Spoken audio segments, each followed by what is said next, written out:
party night in a college town. There's just so many people around and out at all hours. There was always something going on. At Kilroy's Bar in Bloomington, Indiana, students from Indiana University pack the place and then head home in the early morning hours. You feel very close-knit there. There was never like a question of me being unsafe.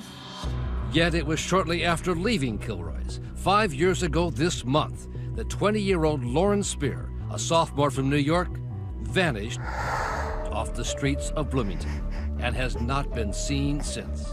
I really just would like to hear this is where you can find your daughter. It's the not knowing what happened to her, where she might be, or, you know, it's unbearable. But tonight, Lauren Spear's parents may be getting closer to knowing what happened. They came from up this direction. For more than a year, 2020 has been tracking a reinvigorated investigation. Surveillance cameras. With the help of former FBI cold case agent Brad Garrett, now an ABC News consultant, retracing her every step. Last seen actually at this intersection. The last time she was seen alive is exactly where we're standing. I really just would like to be able to bring Lauren home. I'm looking, honey. Lauren Spear grew up in the New York City suburb of Scarsdale. What are you going to be? I'm going to be a princess. You're going to be. She's a great kid, high energy, very caring. Very caring. Loving. I love you. You love me. We're a happy family. She really had a zest for life. I love that. I know. That's so Lauren. Her heartbroken mother and father, Charlene and Rob Spear, You make me cry, honey. try now to smile through their tears as they remember the good times. The child ballerina. Mom and Dad, I just want to say thank you. I'm having an amazing night, and I love you too so much. The coming of age at her bat mitzvah. We're proudest of how she handles herself, her boundless potential, and her joy in living life. You are proud parents. Yeah, we're very proud. So proud. Very proud. The call that ended her parents' dreams for Lauren came on June 3rd, 2011. We were eating dinner and Robbie, the phone rang. I went to answer the phone and Robbie said, Char, Lauren's missing. So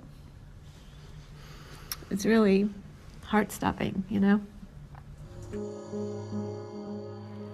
Lauren Spear has become a household name. One of the highest profile missing person cases in America.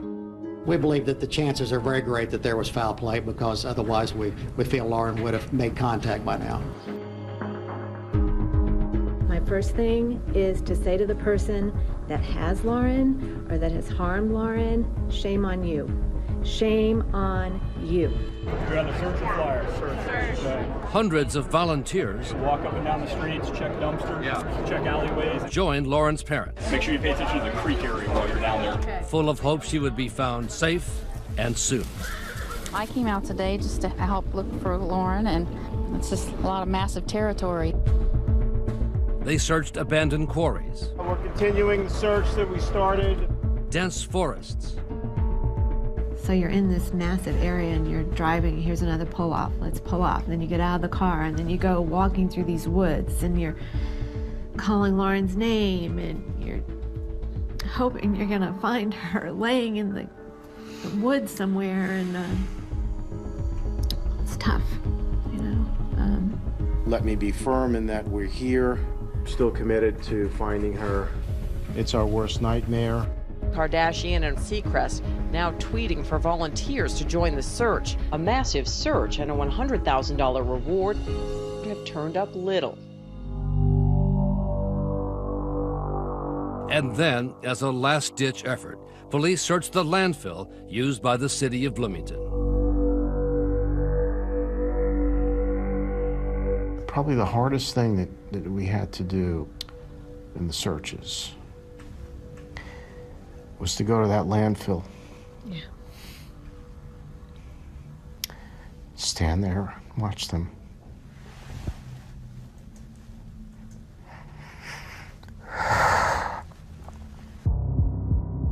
The search turned up empty. I start my every day hoping that today is the day. I go to sleep every night knowing that I have failed and that I haven't. I'm sorry. I haven't done enough. But After June 3rd, it really started to sink in that this was happening. 11 days and counting since Lauren vanished. The search for Lauren Spear now stretches into a second month. This Sunday marks the one-year anniversary of the disappearance of IU student Lauren Spear.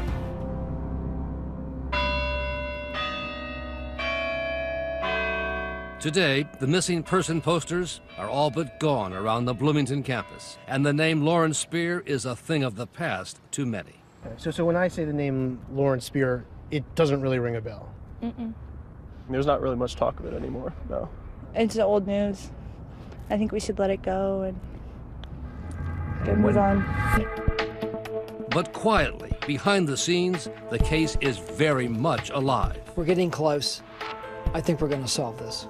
Former FBI agent Garrett and a team of private detectives hired by Lauren's parents have now turned up new witnesses, leads, and theories. Everything leads to this house where Lauren was or is. Garrett started with those closest to Lauren and the young men she was with the night she disappeared. When something happens to someone, it's usually from their own circle. Garrett also focused on reports of a white truck in the area that night. The kind of truck driven by this ex-convict. He might be somebody we need to take a look at. Regarding the disappearance of Lauren Spear, do you intend to answer all the questions truthfully? Yes. Also in the mix, a flood of tips about the alleged involvement of current and former members of Indiana biker gangs. Did you shoot her? No, I didn't shoot her. You didn't shoot her? What do you do with her? I don't even know the broad. I told you that. Bikers. And then, in the last few months, Garrett received a set of brand new leads from inside a state prison, claiming that some of Lauren's fellow students saw her die and secretly disposed of her body. She OD'd. They got scared and drove her down to the Ohio River and disposed of her body. 3 major theories on the board, all being chased. No lead could be ignored, no clue dismissed. So you have to figure out a way to crack that. And that's what I've been trying to do for the last year. All coming down to a fateful few moments. Basically, this mystery is in a block. Somewhere in this block. And just in this short distance from here down to there. Literally, you're only talking maybe 100 yards. It's hard not to get caught up in the energy and everything there. It really is like happy. I feel like part of the community and exactly. With its Big Ten school spirit, Indiana University seems far removed from the temptations and dangers of the big city. You just felt like this is what college is supposed to be like. On move-in day here every fall, the emotional scenes are played out as parents say goodbye, just as Lauren's parents, Charlene and Rob, did in 2009, confident she was in a good place. I didn't have any qualms about saying goodbye. Did you have any sense at all that there could be danger there? No. No. No, not at all. As far as Lauren's parents knew and heard from her roommates, their daughter fit right in and was busy studying for a career in the world of fashion. she's just bubbly and outgoing, and you just really instantly fall in love with her when you meet her. But what her parents only later came to learn from investigators is that Bloomington, like many college towns, has its dark side, with students describing rampant alcohol abuse and a thriving drug scene. Cocaine, Xanax, all types of different drugs, marijuana. Some people dipped into acid. Seth Parker, now clean, says he was part of that scene. It was just a whole bunch of college kids that had money and could afford to do the things that they were doing. Including Lauren Spear. Was it distressing to hear that there was this party scene and she was part of it? I don't think I realized what degree, and it was a little bit of a shock. In fact, police found a small amount of cocaine in her room after she disappeared. So drugs, unfortunately, are the key component to this case. On the night she vanished, Lauren was in full party mode soon after leaving her apartment. I think she didn't make wise choices that night, but she didn't make herself disappear. She spent a lot of the evening with a student she had just met, Corey Rossman, who other students would later say described a wild night.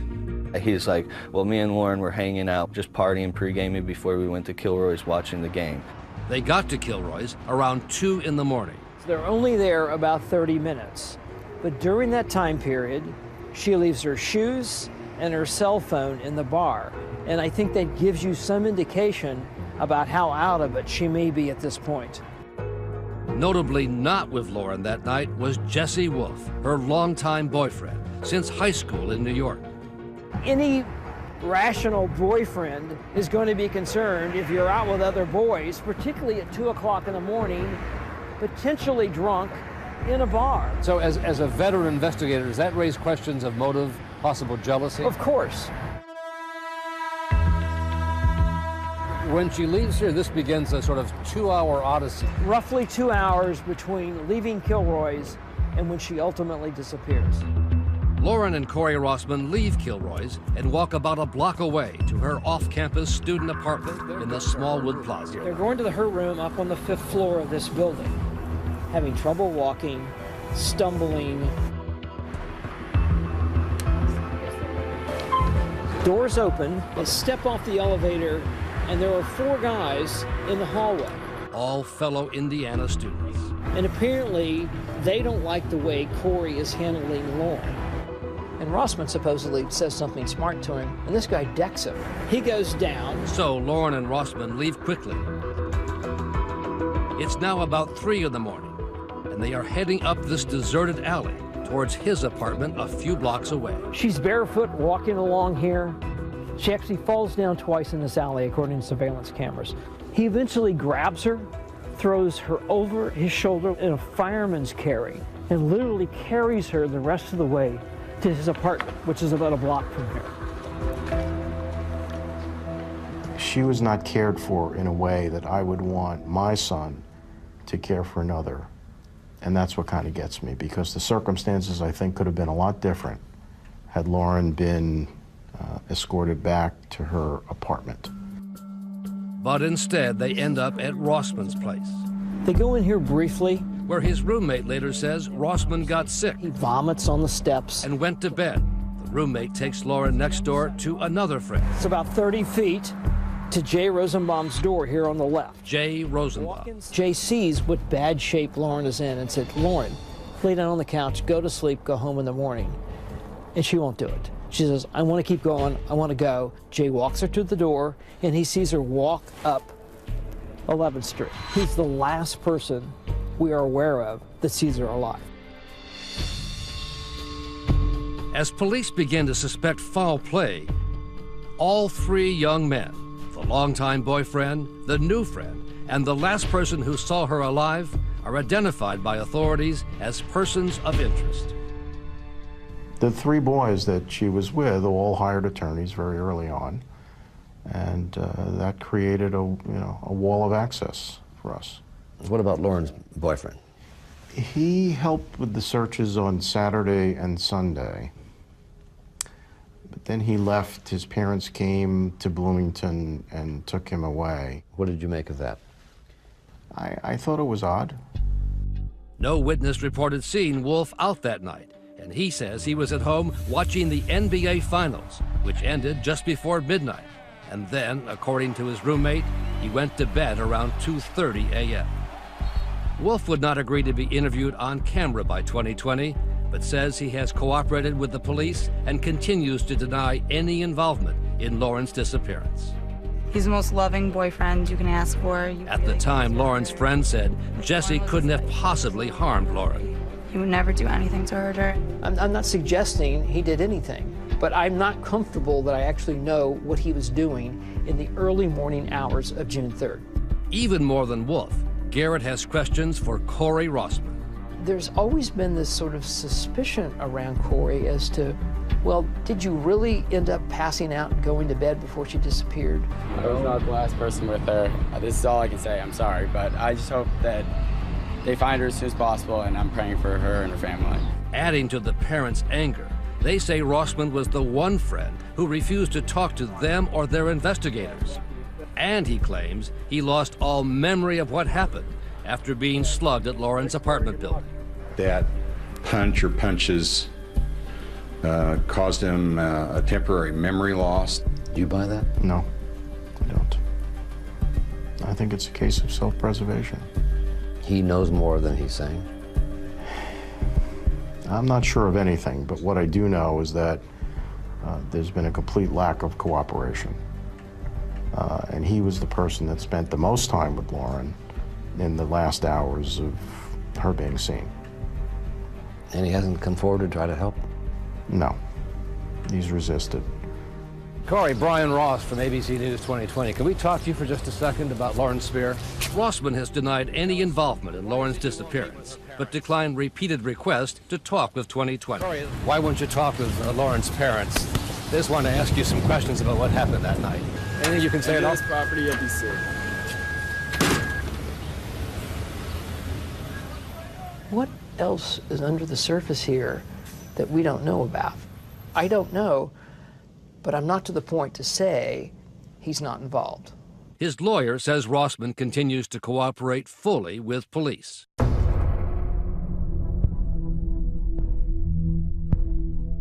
Colleges are a target-rich environment for predators. One night, Robbie and I got in a car and we drove around at like 3:30 in the morning just to see what it was like.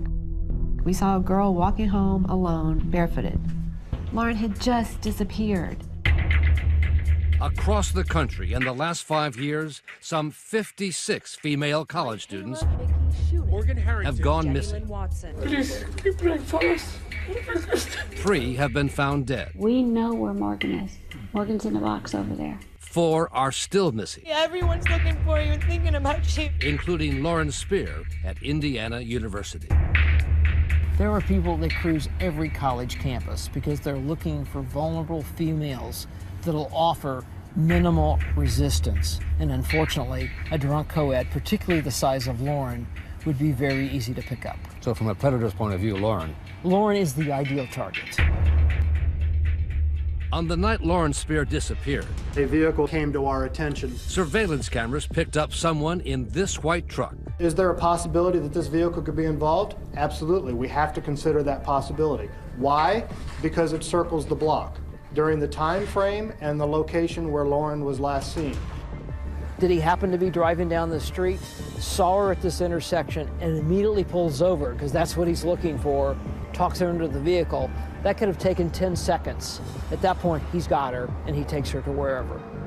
And then Garrett located this ex-convict, James McClish, just released from prison at the time of Lauren's disappearance, who also supposedly drove a white truck and liked to cruise the streets of Bloomington in the early morning hours. He'd just gotten paroled for an offense where he apparently assaulted his ex-wife. One of the charges was strangulation.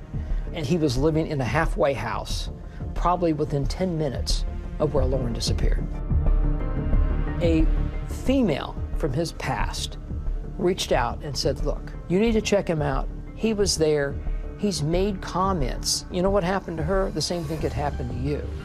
And she alleged McClish killed Lauren and buried her on his farm in southern Indiana. Even though the leads about McClish and the white truck had been dismissed by Bloomington police early on, Garrett and one of the private investigators working for the family, Bill Benjamin, still had their doubts and tracked McClish down through his probation officer. And so we approached him and we said, would you be willing to take a polygraph? And he said yes.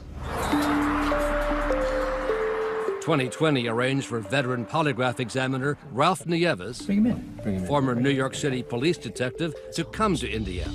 And what I'm trying to do is to find out whether this individual is playing games with us or is in fact the guy. What if in fact I seen her on TV, I didn't know she was missing. Before the test started, McClish, who was in prison for assaulting his ex-wife, told Nieves he wanted to clear his name. The story I got was my ex-wife told whoever that I took her I kidnapped her, done whatever with her, and I buried her on our farm property down home. Oh, did you bury Lauren? Yeah, I supposedly buried Lauren because my ex-wife was mad at me. I mean, I honestly think it was her. And that's the one that you were in jail for, right? Yes. Does he fit the profile potentially of somebody that could have done this? Of course. He's on parole for assault of women. He was in the community. And here's the more fascinating thing. He then abruptly left Bloomington just a few days after Lauren disappeared. James, have a seat here. Okay. Okay, one cheek here and one cheek there, okay? As Nieves attaches the sensors to McClish, the electric chair, he warns him not to try to beat the machine. Now, so anybody that tries that, wasting his time, wasting my time, because I'm gonna know whether you're telling the truth or not. Because the computer's gonna tell me. The fact he showed up, does that suggest to you he probably is not right for it? He seems to be very comfortable about this. I've been to dozens of these, and I have felt comfortable, and then all of a sudden they just spike the key questions. The only thing we're interested in now is in justice and in the truth for Lauren. Gotcha. This portion of the test is about to begin. Do you live in Indiana? Yes. The machine reads changes in breathing, heart rate, and the green line, galvanic skin response. Regarding the disappearance of Lauren Spear, do you intend to answer all the questions truthfully? Yes. Do you remember wanting to see someone get hurt? Yes. Do you remember thinking of killing someone and not do it? Yes. And the questions about somebody getting hurt or wanting to kill somebody, all of us have had those thoughts. And we're not really getting any external reaction to these questions. I mean, he's pretty flat. Do you know where Lauren Spear is? Do you remember causing serious physical damage to someone? Something's spiking. Did you conspire with anyone in the disappearance of Lauren Spear? If he bombs this, we're going to go in there and have a long chat with him. Regarding the disappearance of Lauren Spear, do you intend to answer all the questions truthfully? Yes.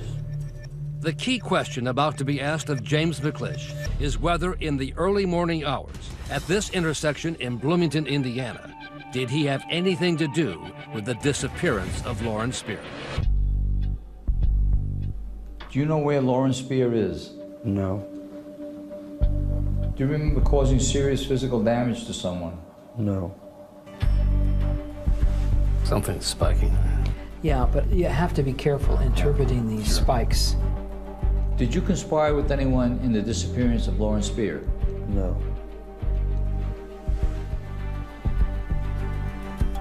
This portion of the test is over. Remain still until I have released the pressure from your arm. Brian, take a look. We have a preliminary on one, and you can see what that says, okay? In my opinion, you're being truthful. The computer's confirming that on two algorithms. That is no deception indicated on the relevant questions that we asked of him. No deception. Means that he's being truthful, okay? How do you feel about it? I mean, I was a little insulted when I heard the rumors and whatnot, but I appreciate it. Good luck to you. I wish you guys the best of luck. I really do. Thank you, Mr. James. I appreciate your cooperation. Not a problem. Not a problem. Appreciate you trusting me too. Is it disappointing? No, it's not disappointing. It actually motivates me on a couple other things that we need to do. So we'll just keep hitting it. So back to the investigative drawing board and to a new set of leads about this man and a notorious motorcycle gang. They're the most violent motorcycle gang in the West. The Sons of Silence. So brutal. This History Channel documentary was a catalog of grotesque images. You're in the Sons, you're not nice to people. It's the way we are. And many of the new tips led to the man who lives on this Indiana farm, a former member of the Sons of Silence, Robert Strange, who goes by the name of Bodine. No criminal record, but well known to authorities. He's got a reputation for being what they call an enforcer. If you have a problem in your gang, you come to him and he takes care of it. Garrett obtained this online message from one of Bodine's relatives. That she ultimately ended up on his farm. Claiming Lauren owed money over drugs and threatened to go to the police. and that he allegedly shot her and buried her on his property. It's very good fertilizer, the message ended. About to go into the farmhouse just to give a heads up in case you don't hear from us in an hour or so. Please do. On a rainy afternoon last month, we went down a county road west of Indianapolis to talk to the man who calls himself Bodine. Hey, how are you? Brian Ross, ABC. Hello, He knew we were coming, but he wasn't very happy to see us when we showed up. I'm not going to get on his camera. Well, it's about the Lauren Spear case. I know what it is. Can I just show you? Can I just show you this? No cameras, John. Well, that's why we're doing this. We want. No, you said you want to talk to me about the people you were interviewing. Yeah, here. Let me show you. We wanted to show him the text of the message that said he shot Lauren. Did you shoot her? It's important, Mister. No, I didn't shoot her. You didn't shoot her? Nothing to do with her. I don't even know the broad. I told you that. Bye. He ordered us to leave his property and later told police if we came back, he would shoot us. But it wasn't the only lead about Lauren and shadowy people from Indianapolis. Southmoreland keeps popping up in our investigation, including a very specific tip about what's called the Mars Hill section of the city and people in the drug world. Everything leads to this house where Lauren was or is. Jennifer Chandler, a meth addict since 16, she says. She took Garrett to this abandoned home where she said Lauren had been beaten and buried. It haunts me, the fact that there are so many people in this small city that know what happened to her. People just don't disappear. They just don't disappear. And it's not right. As intriguing as the lead seemed to be, the reality is I couldn't find any of it to be true. Garrett began to find big discrepancies in any connection to Lauren and Indianapolis or drug gangs there. I have her phone records. We've been through her phone records. It doesn't tie to any numbers that I have, and I've got a lot of numbers of these drug dealers. Nothing matches. And the accounts of Lauren somehow being taken from Bloomington, an hour away to Indianapolis, seemed increasingly far-fetched. You have to understand, when you deal with drug-addicted people, particularly that have been on meth for a number of months or years, their reality has been altered because of all these drugs. And they have agendas against other people, and they want to get them in trouble. And Garrett now believes that may well have been what led to the tips about Bodine, his enemies just trying to get him in trouble. I think it's very possible they were out to jam up Bodine. Why? If you lead a life like Bodine has led, there's a lot of people that don't like him. And I've interviewed a number of them, just hate him. And they have put him in the middle of this.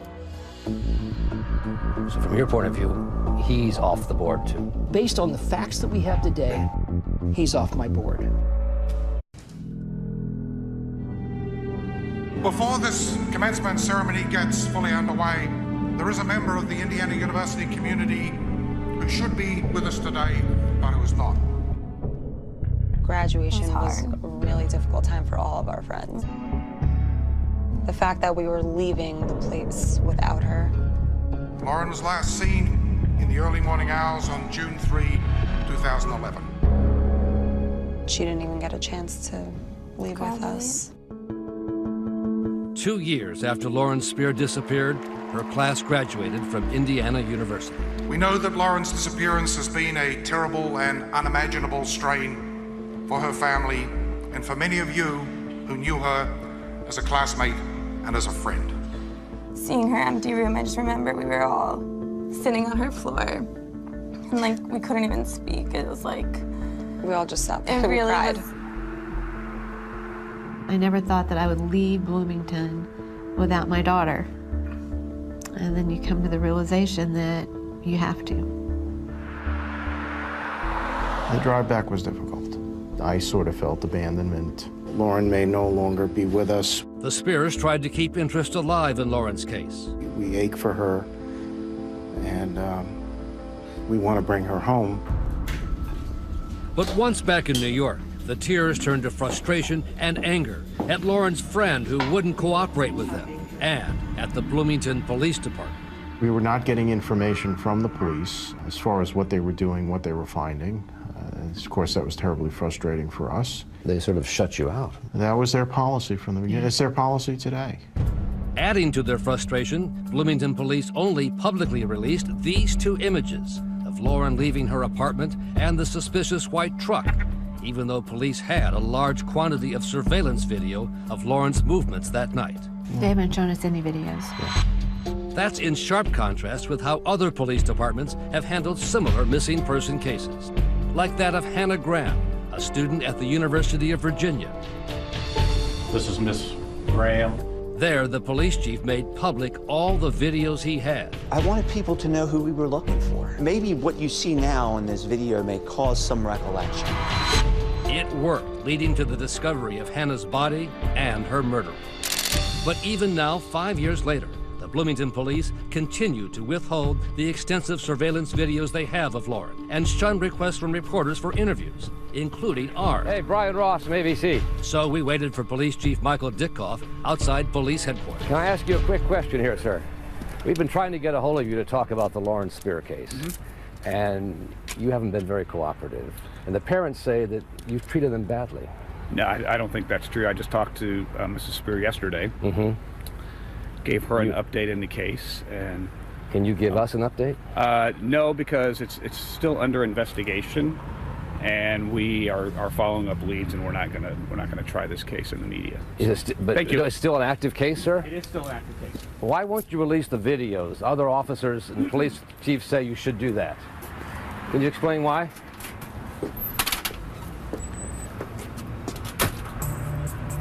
From the beginning, the Spears decided they could not entirely rely on the Bloomington police to pursue the case. It's a small town, and, limited resources. So they set up an online tip site, findlauren.com. We got a lead. Tips from the site about the white car, the ex-convict, and the Indianapolis biker gangs were ultimately all dead end. But now there is a new lead from that Find Lauren site that has led former FBI agent Brad Garrett to the banks of the Ohio River, a lead that he believes may hold the best chance for an answer. There was a kid in prison by the name of Corey Hammersley.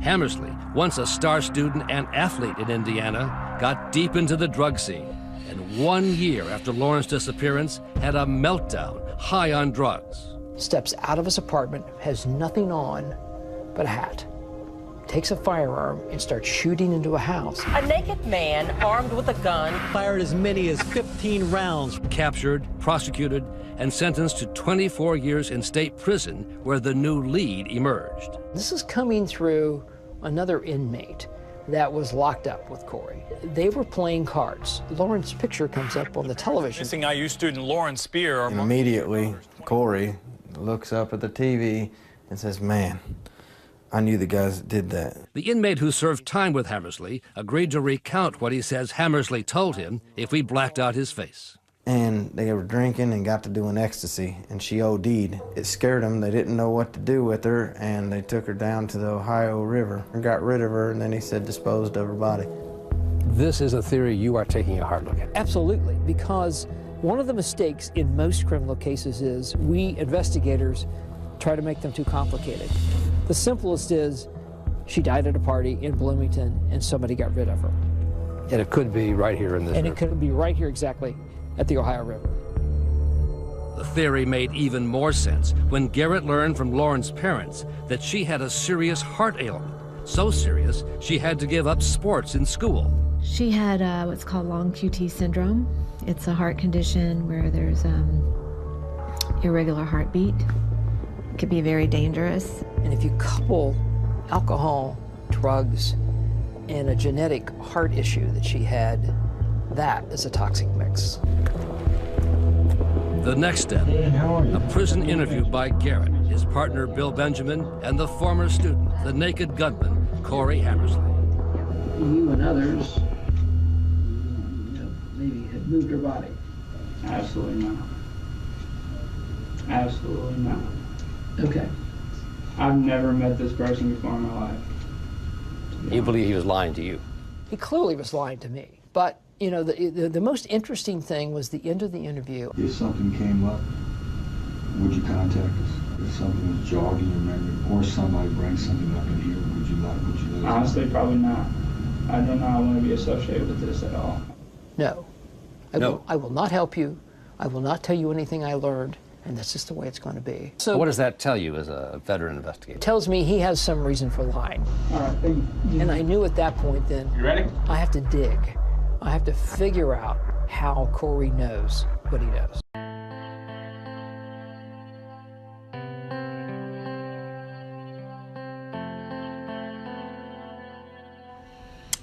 At the end of the day, it's just the two of us dealing with the sadness and the emptiness of Lauren's disappearance. And every day, you wake up thinking about Lauren. Every day. Oh, every day. How could you not? She's just as much a part of our lives now as she ever was. So.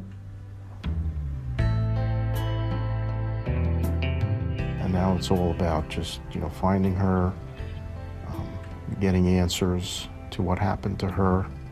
We know that she just didn't fall off the face of the earth and vaporize. I mean, something happened to our daughter. And we believe that there are people out there that know exactly what happened to our daughter. That's the most frustrating thing, is knowing that somebody knows right now, and they could change our lives in the blink of an eye. Just tell us where Lauren is. And if you have any information about what happened to Lauren, please go to our website, abcnews.com, click on 2020. You'll find a confidential tip line right there. And as you heard Brad Garrett say, he thinks he's just one interview away from cracking the case. We'll keep you up to date. And please keep the conversation about Lauren going on Facebook and Twitter. Use the hashtag ABC2020. I'm Elizabeth Vargas. And I'm David Mueller. Remember, 2020 can be watched any time of the day, all weekend long, on demand and on DVR. And from all of us here at ABC News,